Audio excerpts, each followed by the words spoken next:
हाँ अर्पण, मैं आ गई।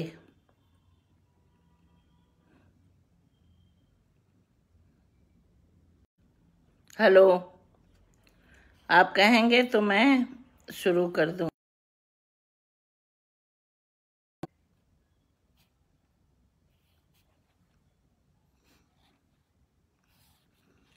हाँ प्रज्ञा आ गई, प्रणाम प्रणाम।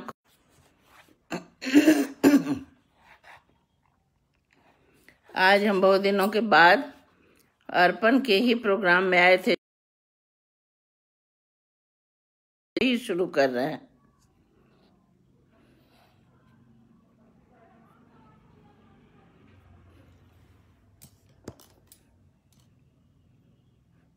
और कुछ लोग आ जाएं तो फिर हम।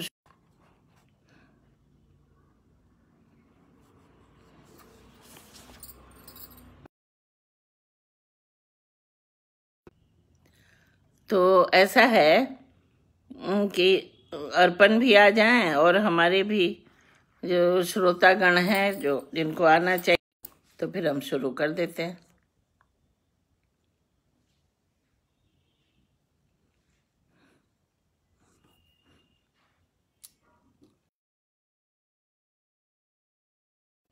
अर्पण कुमार, आपको बहुत बहुत शुभकामना और बधाई कि आप ही के कार्यक्रम से हम बैठ गए थे और आप ही के कार्यक्रम से मैंने शुरू किया फिर आज। हाँ, प्रज्ञा फर्स्ट हो गई पहले। कुसुम आ गई, वेलकम कुसुम के दीजिएगा। निकाल ये हटा के रखोगे।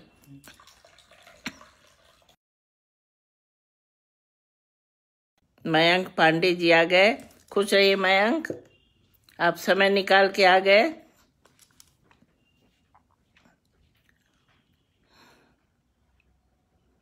आहिस्ता आ गई।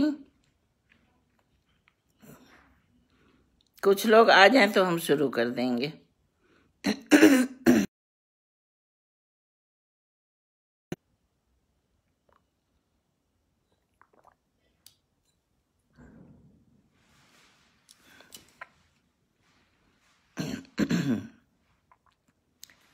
उसी समय हम शुरू,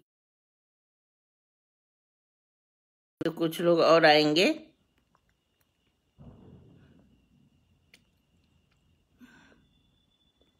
हम्म।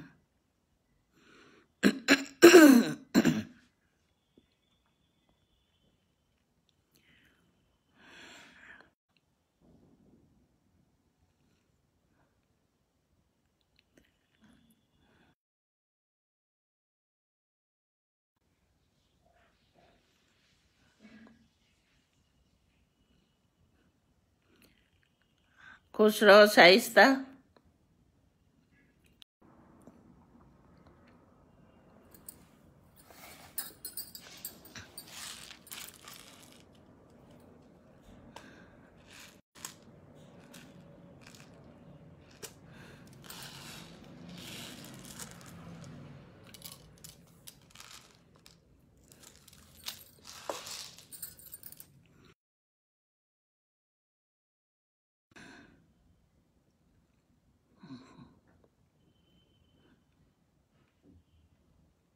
शिवदयाल जी आ गए।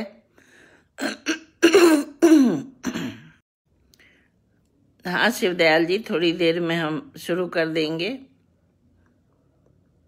आप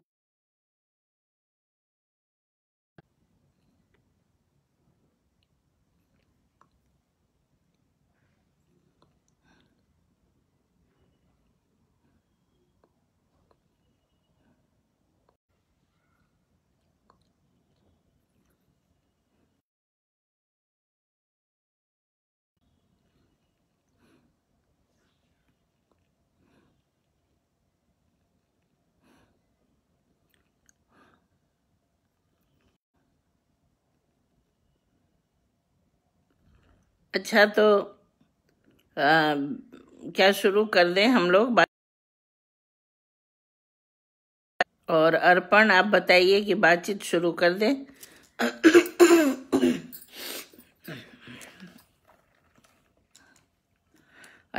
तब तक हम, गीताश्री तुम आ गई, चलो तब तक हम ये बता, हिंदी का ये मेरा पहला उपन्यास है। मैथिली में दो चुका था, दो आ चुका था, लेकिन हिंदी का ये पहला है। और इसी को हम पहला इसलिए मानते हैं कि वो सब छोटा छोटा था और समझिए कि लंबी कहानी टाइप का था। किशोर, बहुत खुशी हुई किशोर जी, तो अब शुरू कर दे रहे हैं। तो ये मैंने जब लिख ली तब मैंने उपन्यास हिंदी में लिखने की सोची। ये सीधी सी बात है कि हिंदी का उपन्यास का क्षेत्र बहुत समृद्ध था। उस समय अगर मैं उपन्यास लेकर उतरना चाह रही थी तो उसके लिए पहले मुझको बहुत सोचना था। उपन्यास हो तो कितना बड़ा हो।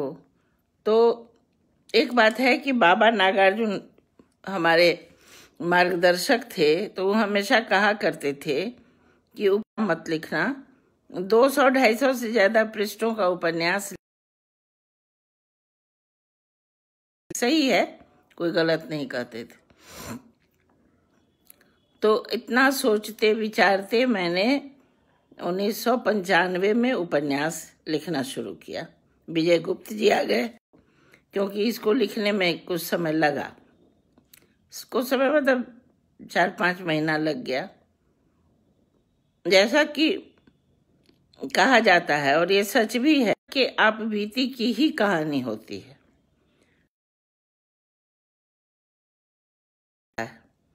और मैं समझती हूँ कि लेखक जब तक असंपृक्त नहीं होगा तब तक किसी भी कृति की बहुत ज्यादा निर्वैयक्तिक होने की तो साहित्य में निर्वैयक्तिक, तो मैं पहले उपन्यास में निर्वैयक्तिक होने की चेष्टा मैंने की है।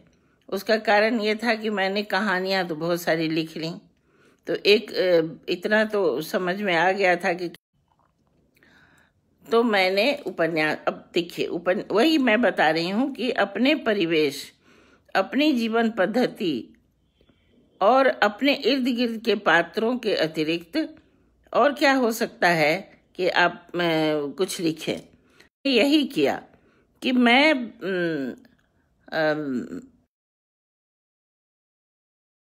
रही थी और अपने परिवेश की ही कहानी लिख रही थी।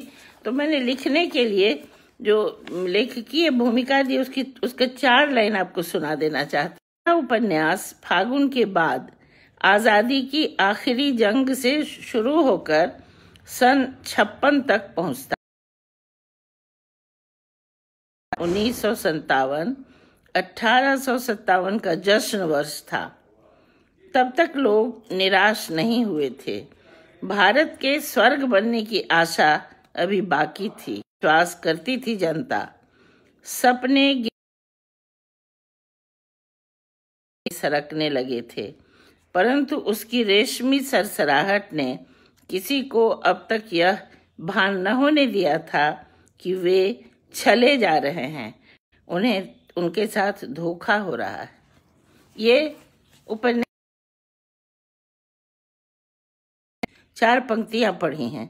इससे आपको इतना समझ में आएगा कि इससे इतना समझ में आपको आ जाएगा कि मैं राजनीति की भी बात कर रही हूं।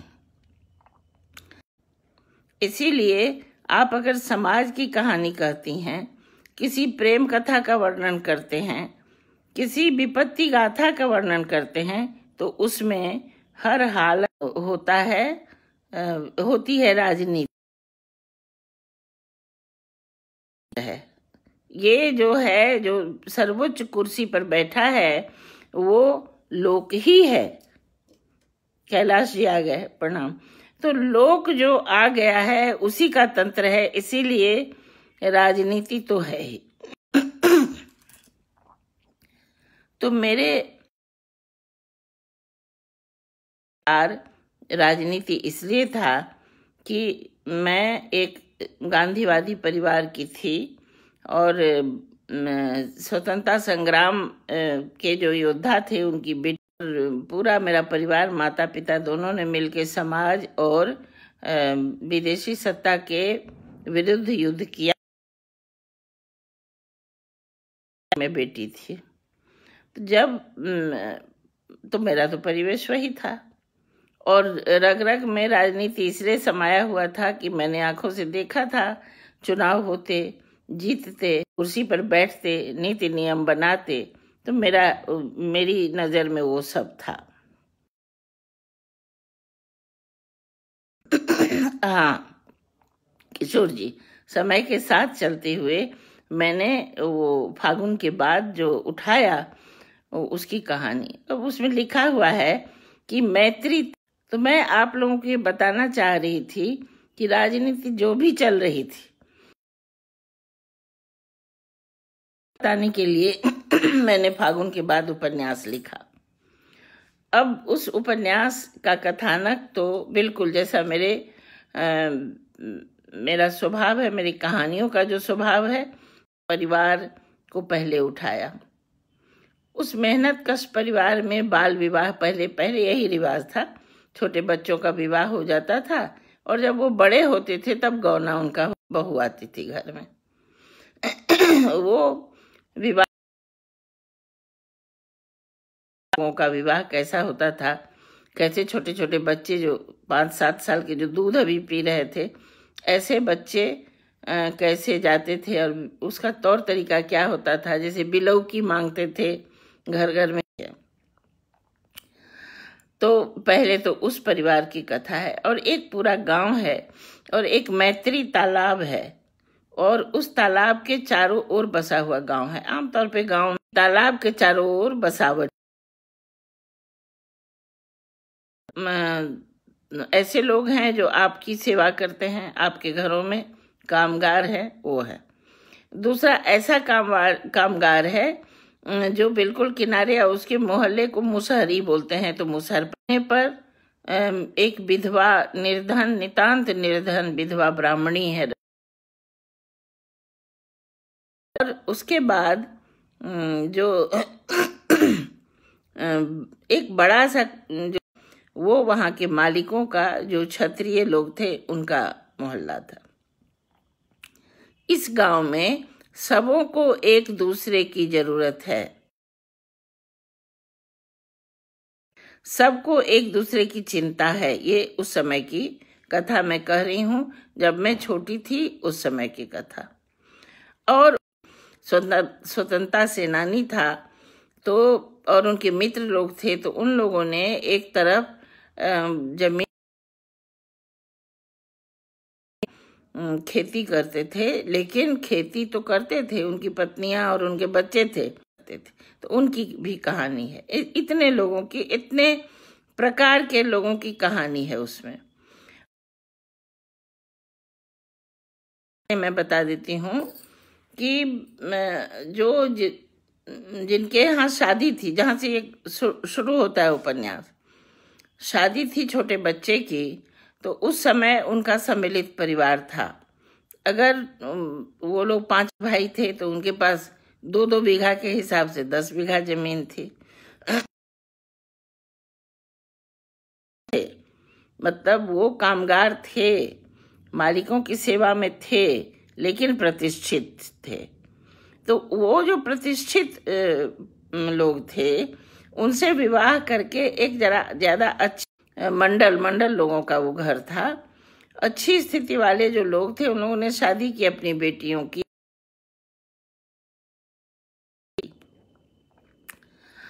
तो उस और वो उनके घर में कोई दाग लगा था, उनको में कुछ गड़बड़ी हो गई किसी भी लड़की में, बहू में, तो दाग माना जाता था।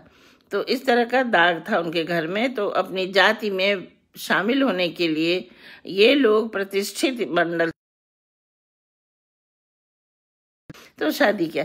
लेकिन जब वो लड़की शादी के 10 साल 15 साल बाद जब लड़की युवा हुई, लड़का भी युवा हुआ, तब तक ये जो थे मंडल लड़के वाले वो थोड़े विपन्न हो गए थे, कई बड़े बड़े लोग मर गए थे,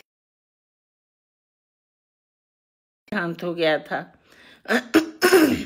तो ऐसा समय बदलता है, तो ऐसा हो गया था। लेकिन गौना हुआ, बनारसी नाम है नायिका का, वही नायिका है दरअसल, और लड़का जो एक तरह से नायक है। तो ये दोनों बेचारे बचपन में शादी हुई थी, दोनों में अत्यंत, वहां पर एक लगाव होता है, ये मैंने देखा। उनके यहाँ एक दूसरे को उन्होंने देखा नहीं है, विवाह के बंधन में है।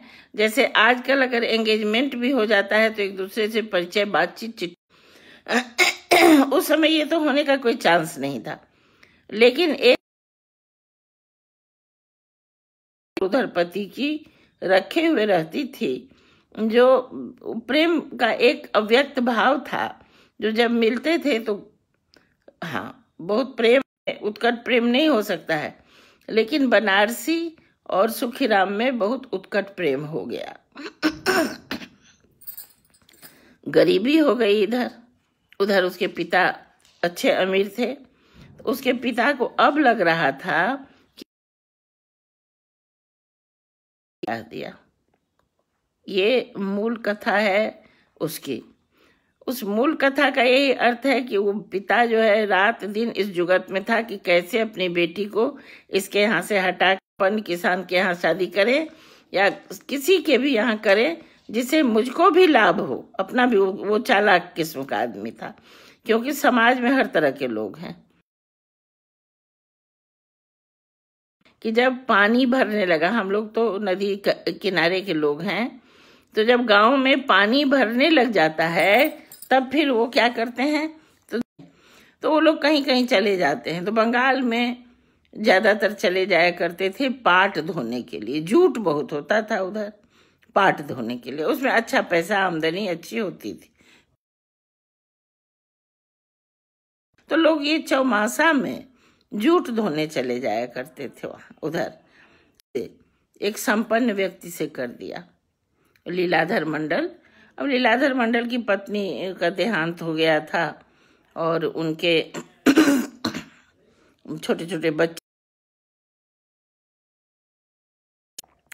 तो ये मूल कथा है कि उसकी शादी कर दी। अब इस लड़की का वहां मन ही नहीं लग रहा था। इसके दिल में तो उसका अपना पहला पति था, जो बचपन भी हो गया तो इसको उससे कोई फर्क,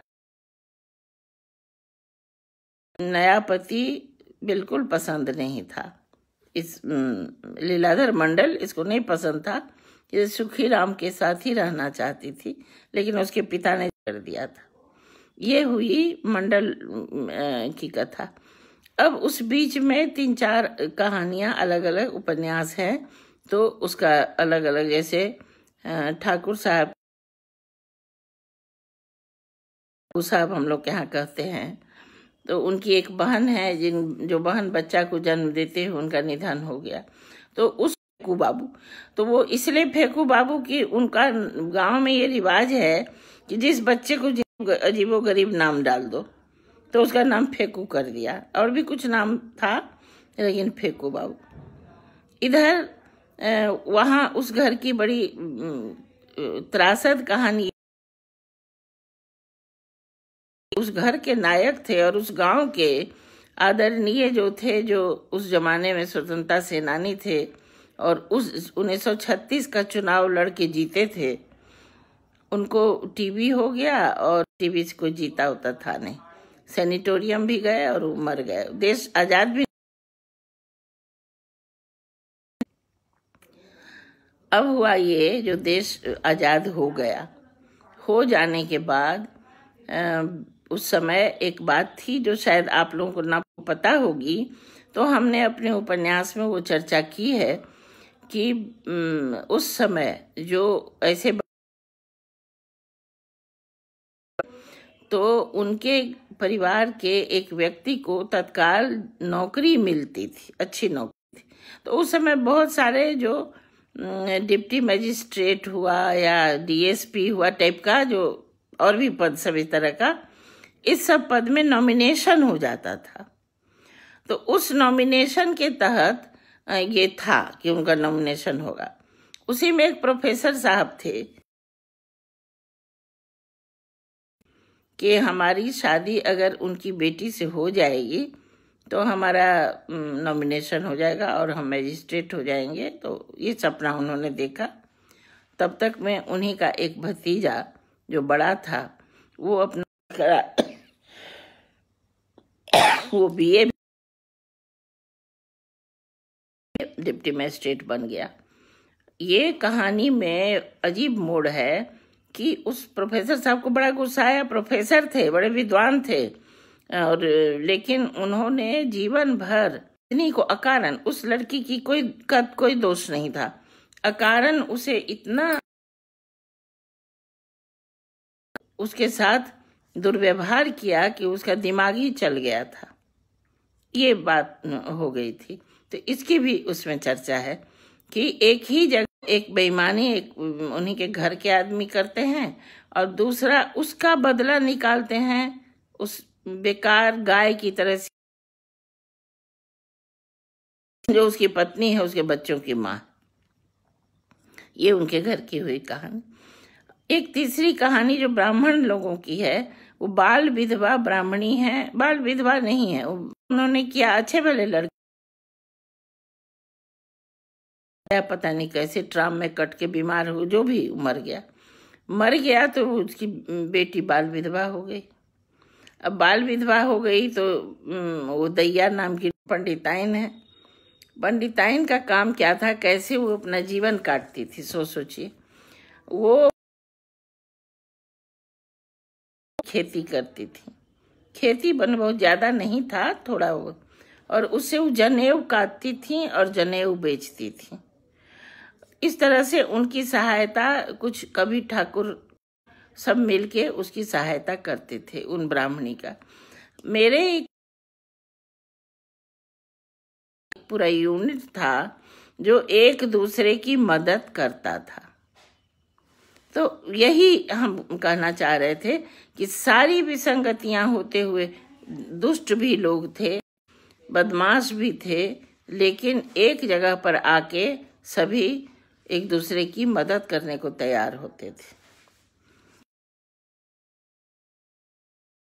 है बाद में ऐसा प्रसंग आया है कि उसका देवर है, उस लड़की का, विधवा लड़की का, वो जरा ज्यादा आता जाता है, तो उसके माता पिता और सभी लोगों ने उसको अपमानित करके इतना डांट गया, सिलीगुड़ी में नौकरी करने लग गया। अब इर्द गिर्द घूम रहे हैं तो इसका मतलब कि कुछ गलत बात है। लेकिन अब तो देखिए, देश आजाद हो चुका था, आजादी की हवा तो लग चुकी थी लोगों को। हम कुछ सामाजिक क्रांति अब करें, तो उस सामाजिक क्रांति आज भी रोक रहा है। तो उस समय तो बड़े रूढ़ था सब कुछ, उस रूढ़ समय में भी तो बहुत ज्यादा रोका जाता था। तो उसका देवर चला गया, निकल गया उसको छोड़ के, माने वो बर्दाश्त नहीं कर पाया। उसके माता पिता जितना उसको अपमान करते थे उसको बर्दाश्त नहीं कर पाया, वो चला गया। माता और ये दोनों मिलकर के क्या कर रही थी।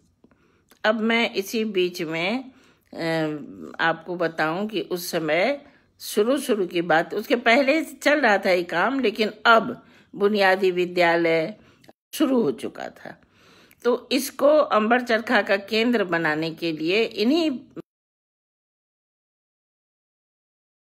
उन्हीं के यहाँ केंद्र बनाया और उसको सिखाने लगे लोग।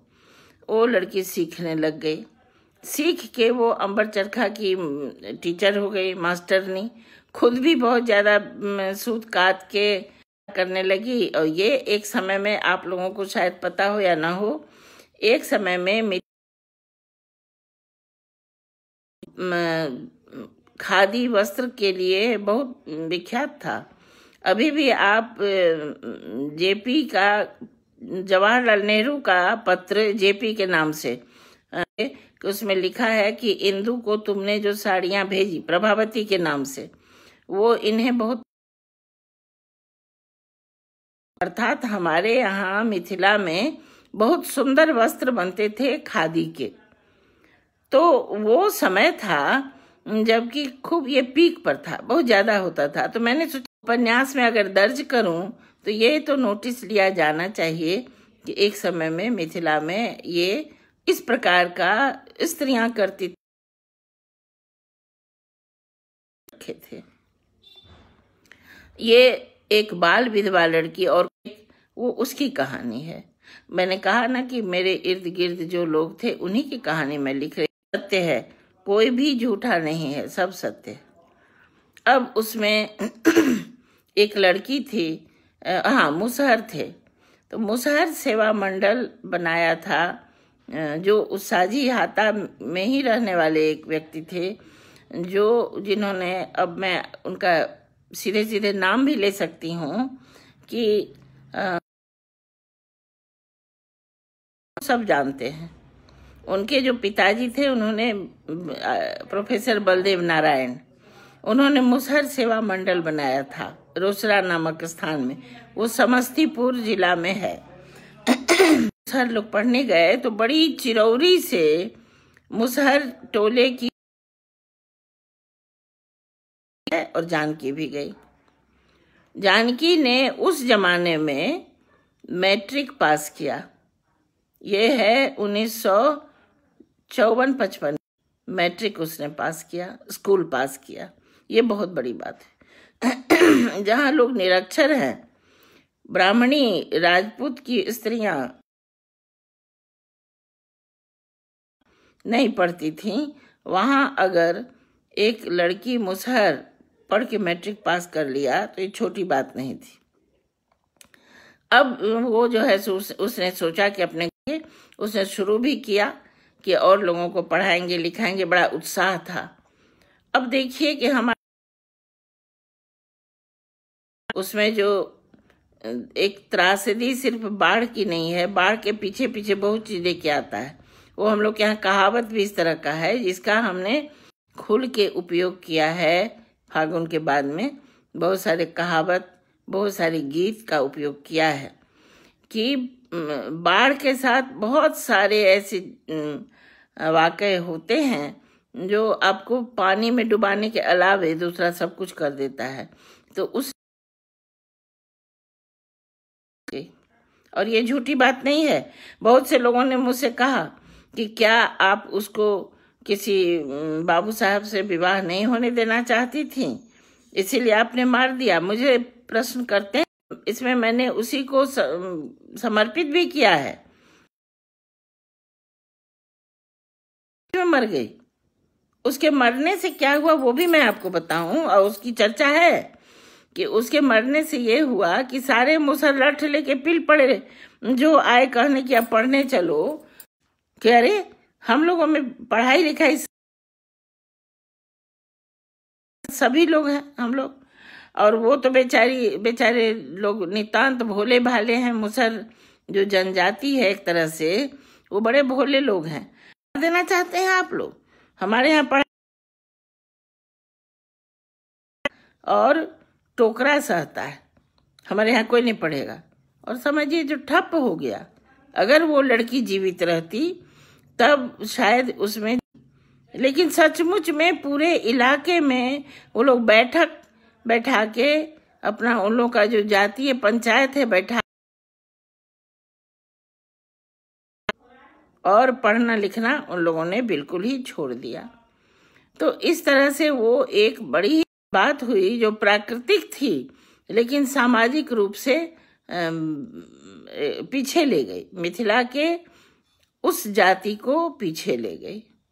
ये मैंने लिखा है। तो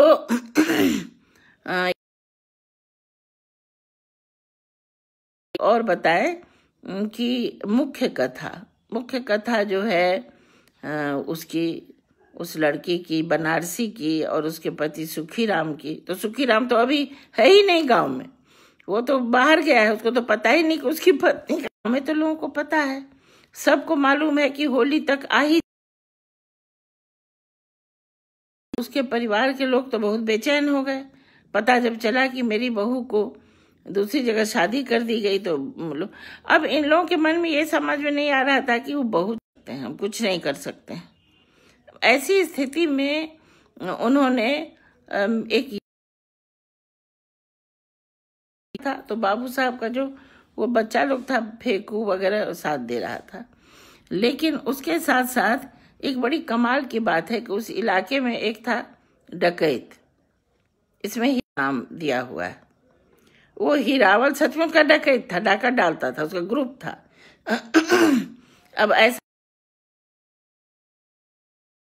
और काम भी करेगा, हल भी जोत लेगा और आपका बैलगाड़ी चला लेगा, नाव चला लेगा, ये सब काम करेगा।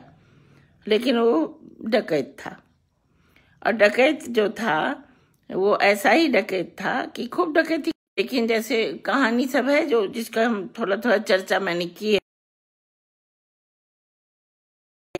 जैसे कोई बोलेगी अरे आओ रे हीरावल को जरा बुलाना, तो क्या तो मेरे घर में डकैती हो गया, तो अरे चाची आपके घर में डकैती हो गया, तो हाँ क्या करें बेटा। सो मेरी बेटी के समान था, अब गौना होने वाला है, खास तरह का मुरादा बाद का हम कहाँ से लाएंगे। तो ये कहेगा अच्छा कैसा था जरा बताना, तो अपना डिजाइन विजाइन बताएगी और वो 10 गुना पैसा ले लेगा। कहेगा जब बेटी वाली बात है, हम तो मुरादाबाद जाके ले आए हैं। और इस तरह से ऐसा संवेदना भी रखता था, संवेदनशील भी था। कहा अरे बहू का होता तो कुछ भी नहीं था, अब बेटी का है तो क्या करें, इसीलिए हम कहाँ दूर दूर जाके आपके लिए ला दे। अरे भाई मेरे रहते हुए आप लोगों को कोई तकलीफ हो। उनके बाल बच्चे वो बड़े बड़े नेता हैं, अभी बहुत बड़े बड़े नेता हैं, कभी भी उनका तारतम्य टूटा नहीं। बिहार के सर्वोच्च नेताओं में से एक नेता, और उस नेता के बाद नेता, उसके बाद नेता, उसका पूरा खानदान।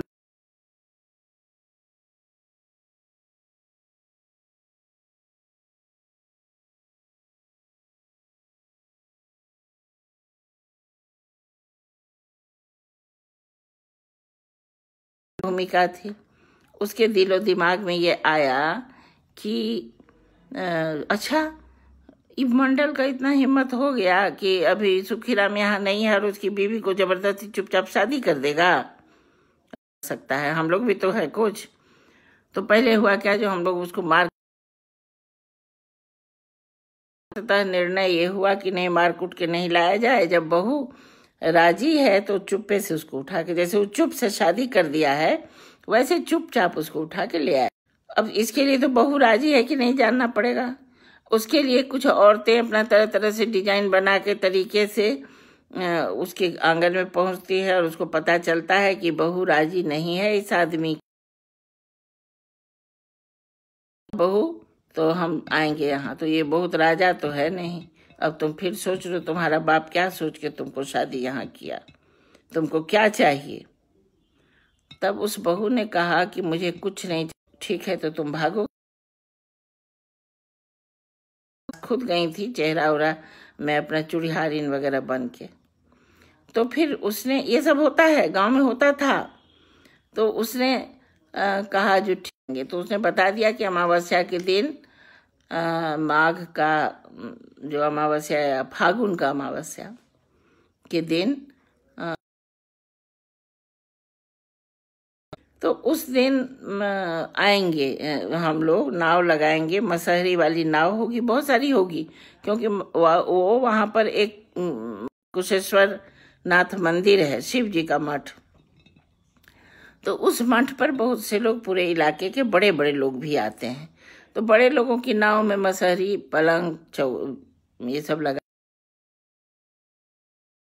कि उसी तरह मसहरी वाली नाव लेके तुम्हारे घर के पीछे वाला जो घाट है वहां पर लगाएंगे, और तुम रात में सबको खिला पिला के सुला के और आ जाना। देखिए अब आपको हम एक बात बताना चाहते हैं जो इस उपन्यास में है, जिसने प्रश्न भी मुझसे कई बार कर चुके हैं, तो उसको मैं बताती हूँ। उसको मैं ये बताना चाहती हूँ कि उस लड़की को उसके समझाया, और एक रिश्ते की ननद ने, कि तुमको पति निकल के जा सकोगी, और तुम कैसे जा सकोगी? क्योंकि तुम तो घर की बहू हो, तुम तो कुछ जानती नहीं हो, और लोगों की नज़र रहेगी तो तुम तो नहीं जा सकोगी। कैसे जाओगी?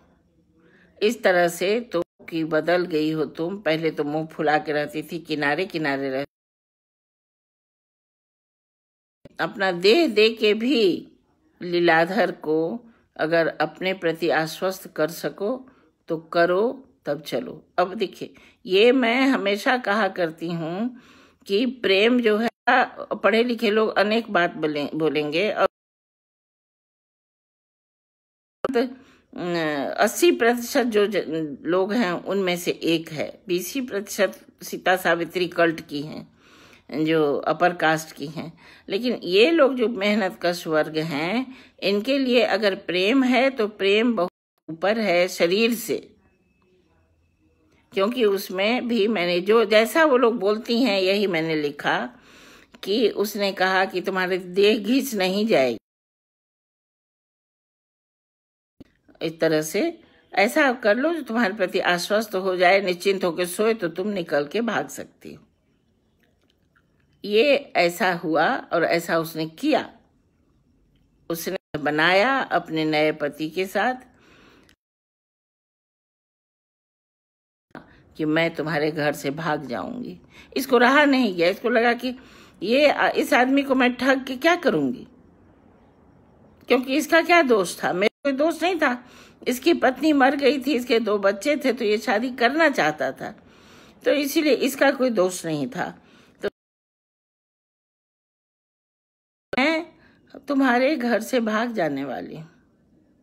तो उसने पूछा कहाँ भागोगी? तो अपने पहले पति के पास। मैं उससे बहुत प्यार करती हूँ। वो समझ गया। कहा जो तुम प्यार करने लायक हो, तुम ये चाहती हो, तो मैं तुमको जबरदस्ती रख के क्या करूंगा? चाहेगा तो तुम्हारा पति पंचायत बुला के, और तुम जिसमें राजी होगी वहां, पंचायत ऐसे ही होता है उन लोगों का, रहना चाहती हो तो लड़की बताती है कि किसके साथ रहना चाहते, और उसी का कहना अंतिम कहना होता है। अंतिम सत्य है जो वो लड़की कहती है। तो उस लड़की ने तो कहा कि अगर पंचायत बैठाएगा तो तुम उसी के पास चली जाओगी। तो रुतबा है, धन संपत्ति से सब कुछ नहीं होता है, ये बात है, हम समझ गए, और मैं तुमको नहीं जीत पाया, तो तुम जाओ। अब उस जाने के समय के लिए उसने पूरी तरह जैसे जाने का होता है उसके लिए इंतजाम किया। उसको दही खिलाया लीलाधर मंडल ने, और सभी बच्चों को सुला दी, और उसके बाद उसने कहा, लड़की ने, जो आपके यहाँ से बहुत सारे गहने मिले थे जो आपके संदूक में मैंने रख दिए हैं, देख लीजिए। उसने कहा नहीं, मुझको देखना था कि कम से कम 1-2 तुम पहन लो। उसने कहा नहीं, कोई बात नहीं, हम नहीं पहनेंगे, गहना नहीं लीजिए कुछ। और उसके साथ खाने पीने का कुछ सामान झोला में लाया था, उसने रखा और स्वयं जाके नाव तक पहुंचा दिया। उन लोगों से कहा कि लीजिए, आपके आदमी हैं, उनको हम दे देना, इसमें खाने पीने का कुछ सामान है। लोग हक्के बक्के रह गए कि अरे ये कैसा आदमी है। तो उन लोगों ने उससे क्षमा मांगा कि देखिए, नहीं कोई बात नहीं, कह के उस नाव पर उसको चढ़ा दिया। तो ये बात जो है ये हमारे सामने की सच्ची घटना है, जिसका मैंने सोचा कि इस घटना की चर्चा करनी चाहिए। इसलिए करनी चाहिए कि आपको भी पता चले, स्त्री और पुरुष अगर एक दूसरे को, जो नितांत निरक्षर है, अगर नहीं कमाएगा तो नहीं खा पाएगा, ऐसे व्यक्तियों के बीच में भी इतना उदात्त प्रेम हो सकता है। और उस प्रेम को ये सब बड़ा डायलॉग लोग बोले सो बोले, लेकिन ये सच है कि अगर सचमुच में किसी को किसी का से प्रेम है सच्चा, तो उसको मिलाने के लिए हर तरह सबसे बड़ा ऊंचा वर्ग उस गांव का बाबू साहब, फेकू बाबू, और एक डकैत जो डकैती डाल के ही पेट चलाता है, वो डकैत एक ईमानदारी से एक स्त्री को ला देता है, और सारी लड़कियां। तो ये सच्ची जो घटना थी, उसी घटना को हम ने ले आके रखा। और जब शुरू में उपन्यास छपा और हमारे इलाके के लोगों ने पढ़ा तो उसका नाम धर रहा, सबका नाम धर दिया, फलाना है चिलाना। जानकी से क्या तुमने मुझको प्रेम करा दिया? हमने कहा कहाँ प्रेम हो गया भाई, तुम लोग साथ मिल के बैठते थे नहीं क्या? हाँ, अभी तो हमारे बच्चे हमको चिढ़ाते हैं कि आपको प्रेम था। हमने कहा तो आज के हैं जो आपको चिढ़ाते। मैंने इतनी सच्चाई और यथार्थ वाला वो उसको समझ ले रहा है। तो इस तरह से मैंने ये उपन्यास लिखा जो आप लोग अगर पढ़ेगा, लेकिन मैं अगर पढ़ूंगी तो मैं जो बता रही हूँ आपको, तो मैं आपको सच बता रही हूँ कि वो मेरे आगे पीछे का सच है। एक और बात है कि जब वो बाल विधवा लड़की है, 2-3 प्रसंग है। एक है जो जब बंगाल में वो जूट का काम कर रहा है, तो वहाँ एक चंपा जो सुखी राम के पैर में कुछ गड़ जाता है, पानी में खड़ा होकर काम ही करता है, तो चंपा बड़ी सेवा करती है उसकी, बड़ी निश्चल है। माने सुखी राम से चंपा का कोई अवैध भाव नहीं आता है, और न ही बहन भाई का कोई रिश्ता होता है। समय उसने उसकी पत्नी के लिए कपड़े वपड़े खरीदवाए, तांत वांत की साड़ियां खरीदवा दी। एक प्रसंग वहां का है जो पश्चिमा कहती है, पश्चिम के रहने वालों का है, जो आप लोगों को बहुत लोगों को पता होगा या भूल गए हो या नहीं जानते हो, कि एक गाय है जो मर छूट नहीं रहा है। अब जो है फेकू बाबू की गाय है, वो बेचारे छटपट कर रहे हैं। लोग कहते हैं कि सब खोल दिया गया कि अब गाय, अब जाओ, सब कोई उसको हाथ जोड़ के कहता है कि हे भगवान, इसका बहुत छटपट आ रही। उसी समय किसी ने कहा कि अगर इसको गाय को कोई भी प्राण छूटेगा, अब एकादशी कौन देगा? तो वो जो ब्राह्मणी है, विधवा पंडिताइन, वो एकादशी करती हैं, 24 एकादशी, गाय को पिलाती हैं मुंह में। अपना एक एकादशी दिया, अपना 5 एकादशी दिया, और आप अब अपना इस धरती को छोड़ के आप जाइए। अब मेरा ये धर्म, एकादशी का धर्म आपको मिले, गौ माता। तो ये सब गांव में होता है। ये मैं एक भोला व्यवहार होता है, जो वो सच है कि नहीं है, लेकिन ऐसा व्यवहार होता है। उसके बाद जब सुखी राम आ रहा है काम करके, तो सिलीगुड़ी में ट्रेन चढ़ेगा। उसी जगह है बालचंद, जो दैया के भाग आए हैं और यहाँ पर पढ़ाने लगे हैं स्कूल में। तो वो मिल जाते हैं, तो उसको बहुत प्यार से अपने साथ रोकते हैं, खिलाते पिलाते, सामान देना चाहते हैं, ये मेरी भाभी को दे देना। कहा जी नहीं, हम कुछ नहीं ले जाएंगे, कोई चिट्ठी उठी दीजिएगा तो ले जाए। में देखिए, पूरे गांव के लोग चाहे जिस भी जाति के हैं, वो अपनापन इतना था कि वो अपने गांव का सम्मान और असम्मान समझता था। उसने कहा मैं ले जाऊंगा, आप बीच में भाग आए छोड़ करके वहां से, आपको लोकापवाद बड़ा बुरा पर, और आज आप जैसे 10 आदमी को खिला सकती हैं, इतना कमाती हैं। इस गर्वोन्नत भाव से उसने कहा, उससे कुछ सिर्फ चिट्ठी लेके आया। तो ये सारी बातें जो छोटी छोटी बातें हैं जो गांव में होती, आप लोगों के सामने हमने की। अब मेरा ये पहला उपन्यास था जो सचमुच मेरे जीवन के इर्द गिर्द था। और एक अंश में पढ़ूं, प्रश्न करें पहले तब, जैसा कहें।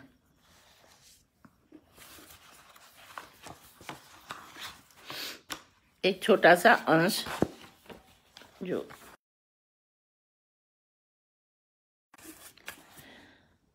बनारसी बैठ गई।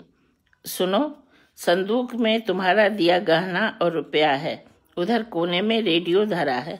मुझे मालूम है मेरी एक बात, यह ठीक नहीं होगा। जैसी मैं कुछ नहीं ले जा रही हूँ। तुम क्या ले जाओगी? कुछ भी अपने मन से। मैं कहता हूँ तब तो तुम ले नहीं रही हो। मंडल सोचने लगा, चौकी पर लेटकर। यह एक अपार सुख देकर जा रही है शरीर और मन को। सारी स्मृतियां छोड़े जा रही है। उसने भोले शिशु सा लगा। बड़ी बड़ी काली निष्पाप आंखें स्वच्छ थीं। सुखी राम कैसा भाग्यशाली मर्द है। उसकी गाय पगहा तुड़ाकर भागुक आई। बनारसी लालटेन लेकर जलाने चली। लीलाधर पर वैसा कर नहीं पाया। उठकर बैठ गया। थोड़ी देर में लालटेन लेकर आ गई बनारसी। रोटी यहीं ले आओ, थोड़ी दही भी ले आना, लीलाधर ने उससे कहा। बात कही लीलाधर ने। ग्रास तोड़ घुटनों पर मुंह रखे उसे ही देख रही है। आधी रोटी खाने के बाद थाली बनारसी की ओर सरका दी। तुम खा लो। बनारसी चकित सी देखने लगी। तुमने दही मंगवाई, खाई नहीं? खाते खाते बनारसी ने पूछा। तुम्हारे लिए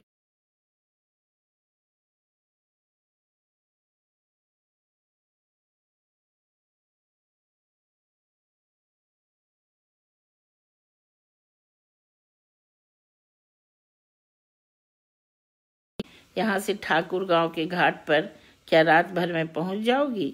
कल दिन निकल आएगा। फिर भी तुम थोड़ा खा लो। ठीक है, लो, मैंने लिया। एक पेड़ा और थोड़ी सी दही खाने लगा। बनारसी खाना निपटाकर थाली धोकर अंदर आ गई। ननद बच्चों शब्द हो गया था। गांव में कहीं शिव का नचारी कीर्तन हो रहा था। मठ से लोगों की आवाजाही जारी थी। चलो उठो, लीलाधर ने अपना कलेजा स्थिर कर कहा। बनारसी का दिल धड़क उठा। उसने घबरा कर लीलाधर को देखा। उसके नहीं, छलिया तो वह है जो यह सब नाच नचाता है। ऊपर की ओर उंगली उठाई। आहिस्ता आहिस्ता भावलीन बनारसी को अपने से अलग किया लीलाधर ने। खोलकर टार्च निकाली। आगे आगे लीलाधर झोला उठाए जा। टॉर्च की रोशनी में रास्ता ठीक पकड़ा। एक व्यक्ति मात्र के चलने योग्य पगडंडी थी। मसहरी वाली नाव के पास इनके पहुंचने वाले लोग किनारे पर आ गए थे। बनारसी ने घूंघट खींच लिया था। फेकू बाबू आगे आए। पीछे से हिरावल। कहाँ हैं? हम उनकी बहू को लेकर आए हैं। फेकू बाबू ने हाथ बढ़ाकर नाव पर से सुखिया माँ को खींच लिया। घबरा गई थी वृद्धा। तुम कौन हो बाबू? पाए लागी। खुश रहो बउआ। अचंभित थी रावल हजारी और सारे नाविक। माताराम, हमें क्षमा करिएगा। हम नहीं जानते थे कि बिना हुआ है। जब से जाना हमने इसे पराई अमानत समझकर संजो कर रखा। आपकी आबरू लौटा रहा हूँ।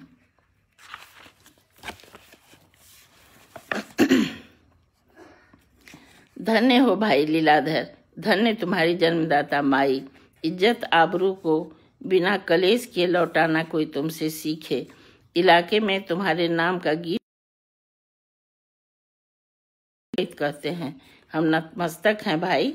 लीलाधर ने कंधे पर हाथ रखकर भावुक लीलाधर के कंधे पर हाथ रखकर हिरावल। सरकार, आप फेकू बाबू हैं, माताराम के बेटे का दूध भाई? हमसे बनारसी ने कहा था आप जरूर आएंगे। हाँ मंडल, हम। लीलाधर, चलो, हमारी यारी हो गई है। मठ पर आपका अड्डा कहाँ रहता है? मिलेंगे बंधु?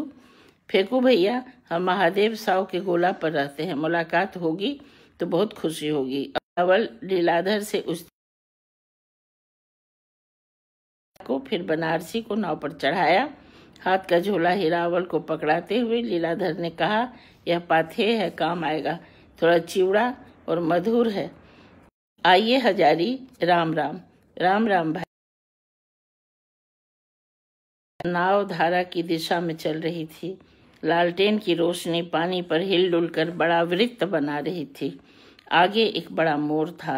मोड़ पार होने तक लीलाधर खट कर धीमी चाल से चलता। पगडंडी पीपल अंधेरे में अपनी पूरी सत्ता के साथ खड़ा था। नीरव निशीथ में खड़खड़ की ध्वनि अपने कानों को सुनाई पड़ने लगी। कितना बड़ा ढेर है पत्तों का, चिड़ियाएं बाहें पसार आकाश से बसंत का आवाहन कर रही हो मानो। पीपल के एक दो चिकने पत्ते उठाए लीलाधर ने। थोड़ी देर सहलाता रहा उन्हें, फिर मुट्ठियों में भींच लिए। कुड़कुड़ा कर पत्तों की खंड खंड में टूटने का अत्यंत हल्का स्वर सेहरा गया लीलाधर को। हथेली से हृदय तक लीलाधर को सूं सूं कर हवा उठी फगुनहट बयार। लीलाधर पीपल की ओर खड़ा सुनी आंखों से ताकता रहा। इसके आंगन में फागुन के बाद का मौसम। भाई अब पूछा है तो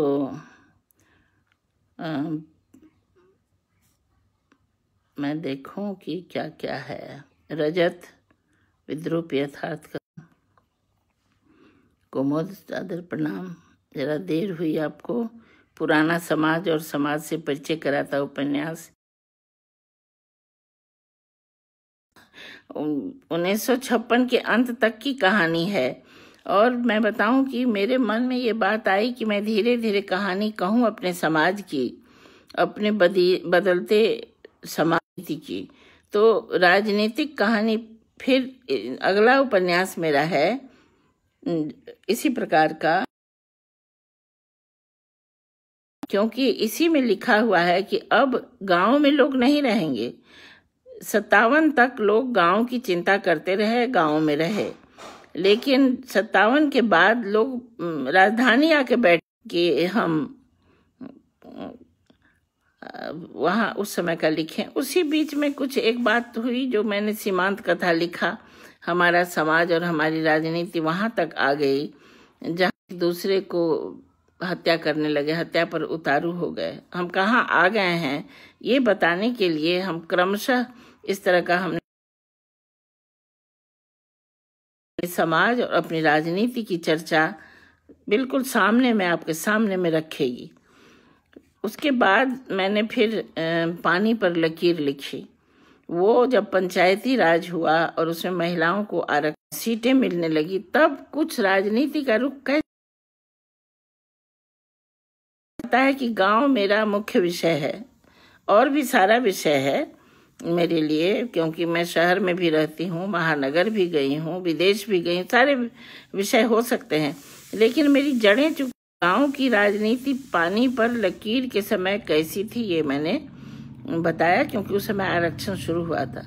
और कुछ दिनों के बाद फिर क्या हुआ, मैं ये गांव की कहानियों के बारे में बता रही हूँ। ऐतिहासिक गई झुलनी टूट तक आते आते कहाँ तक पहुंच गया गांव, यहाँ तक पहुंच गया।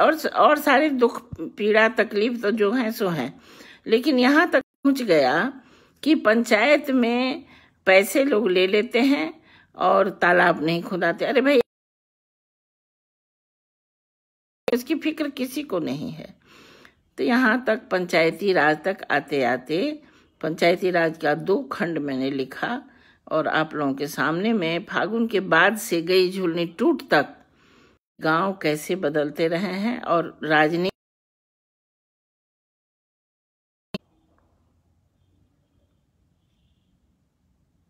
अब समय हो गया ना भाई, काफी बातचीत हो गई।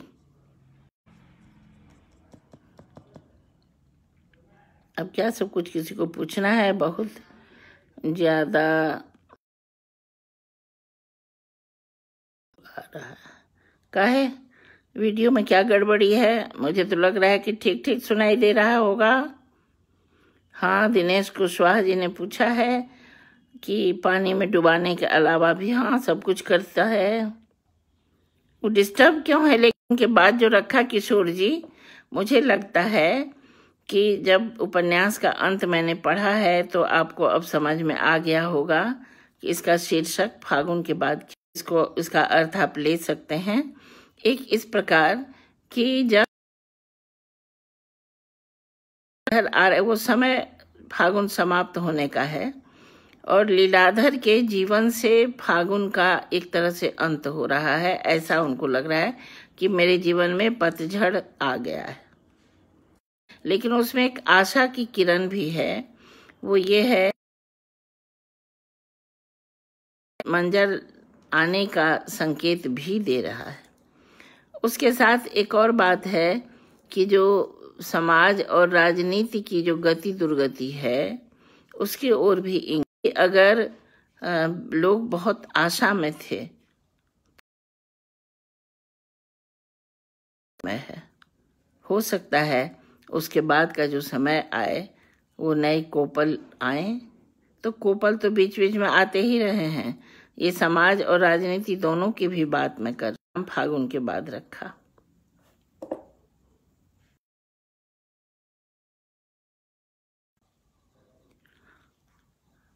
जानकी प्रभावित तो करती है, अगर जीवित होती तो उस इलाके को बहुत प्रभावित करती। अब बताइए कि यहाँ बार बार कट रहा है, अब मुझे क्यों कट रहा है नहीं समझ में आ रही है बात। चरखा पता नहीं क्यों वो सब बंद हो गया, बंद होना नहीं चाहिए था। बहुत सारी दुर्गतियों का ये भी एक कारक है, सरकारी कार्यक्रम शुरू होता है और वो बंद हो जाता है। थी नहीं, मेरे में तो गड़बड़ नहीं है, मेरे पास कोई एक बार भी रुका नहीं, डिस्टर्ब नहीं लगा। लेकिन मतलब कहीं पर कुछ होगा गड़बड़।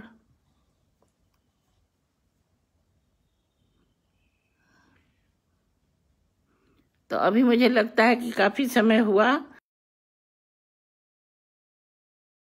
सोच रही हूँ कि अब मैं विदा लूं आप लोगों से। हाँ, विदा लेना चाहती हूँ।